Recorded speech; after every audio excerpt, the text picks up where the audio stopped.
Everyone, welcome back the episode of unsuccessful to successful. Okay, आज हम बात करने वाले हैं स्टेज जिला पे। स्टेज जिला की स्टार्टअप जो स्टार्ट हुआ था 2006 में, सितंबर 2006 में स्टार्ट हुआ और फरवरी 2017 में इसने कहा कि thank you bye bye, market को अब हम काम नहीं कर पाएंगे। योगेंद्र करके इनके फाउंडर थे जिन्होंने ये स्टार्ट किया था। बेसिकली ये कह सकते हैं रियल एस्टेट स्टार्टअप था। इस स्टार्टअप का फेल होने की कहानी से ज़्यादा मजेदार इसके सक्सेस तक पहुंचने की कहानी थी, जहाँ बस पहुंचता पहुंचता गिर गया सीढ़ी से। ठीक है, तो is the largest home stay network बन रहा था इंडिया का। स्टेज जिला लार्जेस्ट होम स्टे नेटवर्क वो बनने की तैयारी कर रहा था और वो कहीं ना कहीं उस पर पहुंच जाता। उसने टोटल $33.5 मिलियन फंड रेज किया। $33.5 मिलियन फंड भी रेज किया था थ्रू डिफरेंट इन्वेस्टर्स। 3 लोग थे, योगेंद्र एक ही स्टार फाउंडर थे, रूपल थे उनकी वाइफ एंड संचित। 3 लोगों ने मिलकर स्टार्ट किया था। फरवरी 2017 में स्टेज जिला ने कहा कि हम अपने ऑपरेशंस को बंद कर रहे हैं। अब इसके बंद के पीछे एक रीजन क्या थी? फंड भी था, कंपनी भी थी, मार्केट भी चल रहा था। फिर आखिर क्या काम हुआ कि इसको लगा कि अब बंद करना चाहिए। स्टेज जिला एक बड़ा नाम हो चुका था। मुझे याद है 2013-14 में हम जैसे लोग या जिन्होंने 12-13-14 वाला बैच जो इन्होंने ग्रेजुएशन किया, they are searching the rooms and hotels also, you know. Stage जिला एक बड़ा नेटवर्क था, बहुत ज़्यादा होम स्टे का उसका बड़ा नेटवर्क बन रहा था और भी कंपनियां इस पे काम कर रही थी कहीं ना कहीं।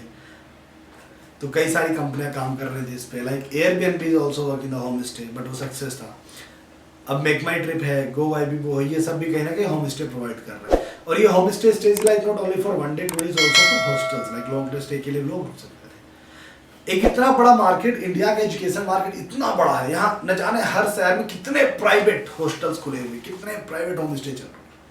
बट इतना बड़ा नेटवर्क होने के बाद भी स्टेज जिला का फेल होना एक बहुत बड़ा रीजन बना कि इतना बड़ा नेटवर्क, इतनी सब चीज के बाद भी स्टेज जिला क्यों फेल हो। कोई भी शहर चले जाइए, दिल्ली आ जाइए, बेंगलोर आ जाइए, बनारस चले जाइए, अलीगढ़ चले, जहाँ भी चाहे सेंट्रल यूनिवर्सिटी चाहे वो शहर छोटा ही क्यों ना या बड़ा ही क्यों ना, स्टूडेंट्स हैं, डिमांड है, कस्टमर था, डिमांड था, सप्लाई करने वाले लोकल ब्रोकर्स भरे पड़े थे। फिर कोई कंपनी आई और कहा कि हम उस क्वालिटी का हॉस्टल बनाएंगे जो बहुत हाई फाई और हाईटेक हो, उसमें ये फैसिलिटी मिलेगी, रूम मिलेगा, वाईफाई मिलेगा, पानी मिलेगा, सब कुछ मिलेगा। फिर वो फेल हो जाती है। फंडिंग भी था, $33.5 मिलियन की फंडिंग भी थी और फंडिंग भी रेस कर सकते थे वो, लेकिन उन्होंने बंद करना सही समझा। पहला रीजन, हॉस्टल्स को या होम स्टेज को बहुत ज़्यादा हाईटेक बना देना, वो कैमरा लगाओ, अंगूठा लगाओ, कहीं ना कहीं हाईटेक होना भी बड़े खर्च को बढ़ाता है, क्योंकि एंड ऑफ द डे रहने वाले तो स्टूडेंट ही थे।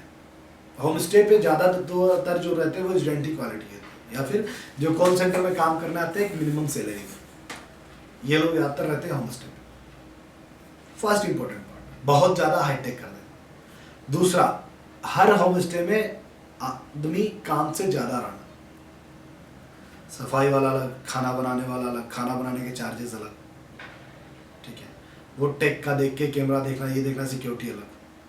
नॉर्मल हॉस्टल्स 2 लोगों से चल जाते हैं, आप हाईटेक बनाने के चक्कर में आप 4 से 6 लोग काम दे रहे थे, और डबल शिफ्ट की बात करें तो 8 से 10 लोग। जितना उसका रेवेन्यू उससे ज़्यादा खर्च। फिर आपने हॉस्टल के प्राइस बढ़ाने शुरू किए, क्योंकि आपको हाईटेक करने में मर्ज तो करना था। आपने हॉस्टल्स की प्राइस बढ़ाई, क्वालिटी पे लोग आए, लेकिन क्या हुआ, जो आपका सबसे बड़ा क्राउड था स्टूडेंट, वो धीरे धीरे कटने लगा। फिर लोग ना कंपेयर करने लगते हैं, जो उसके साथ हुआ स्टेज जिला का। अरे यार, एक रूम मुझे 15,000 का मिल रहा है, एक बेड शेयरिंग बेड 10,000 का मिल रहा है, और मैं एक फ्लैट ले सकता हूँ थोड़ा 20 किलोमीटर दूर जाके या 10 किलोमीटर दूर जाके मुझे फ्लैट मिल जाएगा 10,000 का 2 BHK। यहीं से शुरू होती है। अगर आपकी प्राइस इतनी हाई हो गई कि एक बंदा खुद का प्राइवेट अपार्टमेंट या फ्लैट रेंट पे ले सकता है, मैं ये नहीं कह रहा सब कट जाएंगे, लेकिन हाँ 50 to 80% कस्टमर बोलेंगे हम अपना खुद का लेके रह लेंगे। कई बार कंपनियां इसीलिए लॉस में चली जाती है होम स्टे वाली।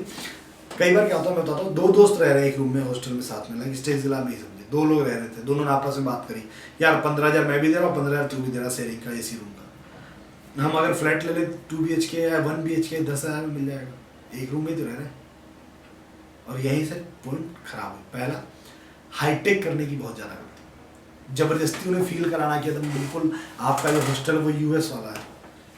दूसरा, एंड ऑफ दैट था तो होम स्टे, आपने कोशिश करा कि यहाँ एक ही बिल्डिंग में लड़के लड़की दोनों रह जाए, कुछ कस्टमर आपके यहाँ भाग गए क्योंकि गार्जियन अलाउ करते नहीं। कॉल सेंटर्स वाले लड़के लड़कियाँ एक साथ रह सकते थे गार्जियन को बिना बताए, लेकिन इंडो दड़े किसी गार्जियन आए तो ये दिक्कत शुरू। तो पहला प्रॉब्लम हाईटेक हो जाना। दूसरा प्रॉब्लम फिर आपके हॉस्टल्स को को फ्रेंडली बनाना, और ये गलत नहीं था लेकिन क्या था, प्राइसिंग कंपेयर में गलत हो रहा था। ठीक है। तीसरा, टारगेट मार्केट में बहुत ज्यादा कंफ्यूजन होना कि मेरा टारगेट कॉलेज का यूथ है, एक दिन का होम स्टे करने आने वाला बंदा है, या फिर कॉल सेंटर या जॉब करने वाले लोग हैं। मार्केट बहुत बड़ा था लेकिन आपको अपना टारगेट ऑडियंस पहले चूज करना था। टारगेट ऑडियंस का चूज करना सबसे बड़ी गलती थी। मैं जो रिपोर्ट बता रहा हूँ ये मेरा सोचा हुआ है, ऐसे बहुत जगह रिपोर्ट लिखी है, मैं उनको सबको पढ़ के आपको बता रहा हूँ। तो आप ये नहीं कहना कि मतलब मैं अपना दिमाग लगा रहा हूँ, ठीक है, मेरा कोई दिमाग इसमें नहीं है, मैं बस आप तक की बात पहुँचा रहा हूँ थ्रू डिफरेंट मीडिया एजेंसी, जो मैंने पढ़ा है, जो मैंने देखा है, उनको मैं आप तक बता रहा हूँ। चौथा, एक इंपॉर्टेंट पार्ट इसमें और आता है, जब टारगेट मार्केट का कन्फ्यूजन था, उसका एक और पार्ट आता है, खाने का पैसा बहुत ज़्यादा एक्सपेंसिव होगा। अगर मैं दिल्ली में रहता हूँ, एक एग्जाम्पल लेता हूँ दिल्ली का, एक मैं का थोड़ा ज़्यादा जानता हूँ, मुझे राजमा चावल 40 रुपये से 50 रुपये में रोड में मिल जाते हैं, और रोड में तो मुझे 60 रुपये में थाली मिलती है, 4 रोटी चावल, 2 सब्जी होती है, एक सूखी सब्जी होती है ड्राई वेज, एक राजमा का भी होता है, कभी कड़ी होती है, और 4 प्याज जो सैलड होता है, और आप वहाँ दे रहे हो 120 रुपये की plate. As a middle class आपके पकड़ से बाहर होगा था। ठीक है।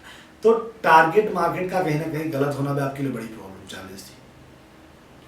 आप कोविड से बहुत पहले बंद हो गए, आप ये नहीं कह सकते कि कोविड का मार था। You have just disclose in February में 2017 में कंपनी बंद हो गई, तो एक बड़ा प्रॉब्लम था। तो इन्वेस्टर का मन खराब कब होने लगा, जब आप लॉसेस बढ़ा रहे थे, लॉस कम नहीं कर पा रहे थे, आपके लॉसेस दिन ब दिन बढ़ते ही जा रहे थे, वो कम नहीं हो रहे थे। तो एक बड़ा चैलेंज था। तो हाईटेक हो जाना, हाईटेक होना गलत तरीके से, जहाँ भी जरूरत नहीं थी वहाँ भी हाईटेक होना। अगर आप 2 बिल्डिंग अलग कर रहे थे, कॉर्पोरेट वालों के अलग रखते, स्टूडेंट्स के लिए अलग रखते, शायद आप मैनेज कर पाते। दूसरा, बहुत ज़्यादा बजट फ्रेंडली ना हो पाना। ठीक है। आपका प्राइस बहुत हाई था, बहुत ज़्यादा प्राइस का हाई रहना, जिससे लोग कंपेयर करने लगे कि यार 2 लोग मिलकर रूम ले, इससे अच्छा 2 लोग मिलकर 2 BHK 1 BHK ले सकते हैं। तीसरा, स्टूडेंट एरिया में खोलना बिल्डिंग, और उसमें काम कॉल सेंटर और सबको अलाउ करना, मतलब कपल फ्रेंडली भी और ये बनाना, जिसके कारण आपके पास स्टूडेंट इन्वायरमेंट भी पूरा तरह बना पाए आप, या फिर वर्किंग इन्वायरमेंट भी पूरा तरह बना पाए, वो थोड़ा कन्फ्यूजन हो गया।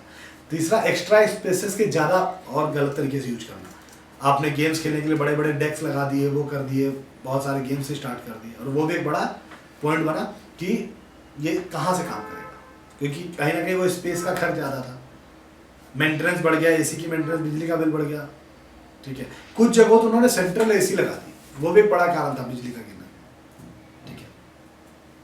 तो कहीं ना कहीं डायरेक्शन की गलती, विजन की गलती, कस्टमर की डिमांड को ना समझ पाना। तो इस स्टार्टअप का फेल होने का रीजन फंडिंग नहीं था, कस्टमर का स्टार्टअप में भरोसा ना करना था। दूसरा, अपने आप को इतना हाईटेक बना लेना जो आपके खर्च को बढ़ाता है। तो ये 2 चीज़ याद रखिएगा जब भी आप स्टार्टअप करते हैं। जबरदस्ती हाईटेक बिल्डिंगें, जबरदस्ती बड़ी ऑफिसें, जबरदस्ती दिल्ली के सबसे महंगे बिल्डिंग में ऑफिस बनाएंगे, हाईटेक होने की गलती मत करिए। ठीक है। जो जबरदस्ती आपको एक्स्ट्रा शो ऑफ करना दिखाए, छोटे से शुरुआत करिए। जब आपको जरूरत पड़े, पेटीएम ने अपना ऑफिस अब जाके लिया 17 फ्लोर का, अब जाके 2 साल पहले, 2 साल क्या 1 साल पहले, सॉरी, वो पहले हाईटेक हो सका, बस धीरे धीरे शुरुआत करें। तो आप उस समय अपने आप को शो करिए, जरूरी है। दूसरा, कस्टमर को जो चाहिए उस पर डिमांड ध्यान दीजिए। कस्टमर की डिमांड क्या है, क्योंकि होम स्टे और हॉस्टल्स मार्केट में डिमांड बहुत है और सप्लाई कम है। आज भी कोई ढंग का ऐप नहीं जहाँ पे सर्च कर सकते हैं। तो स्टे जिला क्यों फेल हुआ आपको पता चला। नेक्स्ट स्टार्टअप में आप फोकस करिए कि आपने ये गलतियाँ ना करें। इज नॉट मैटर कि आप सिर्फ एकोमोडेशन बेस्ड स्टार्टअप हो। ठीक है। मेरे 2 क्वेश्चन है, बहुत सिंपल, सब आपको जो बताना है। स्टे जिला ने 33.5 मिलियन जो फंड रेज किया वो कहाँ से किया, यानी किस किस इन्वेस्टर के थ्रू किया। दूसरा मेरा क्वेश्चन है बहुत सिंपल सा, आपको स्टे जिला का लोगो कौन सा सबसे अच्छा लगता है, या आपने उसे कौन सा नियरेस्ट ऑफिस का भी विजिट किया है। मिलते हैं अगले वीडियो में एक नई केस स्टडी के साथ, ये देखने के लिए कि और क्या गलतियां जो हम कर सकते हैं, तो बनाते हैं फिर से नई सीरीज सक्सेसफुल होने की।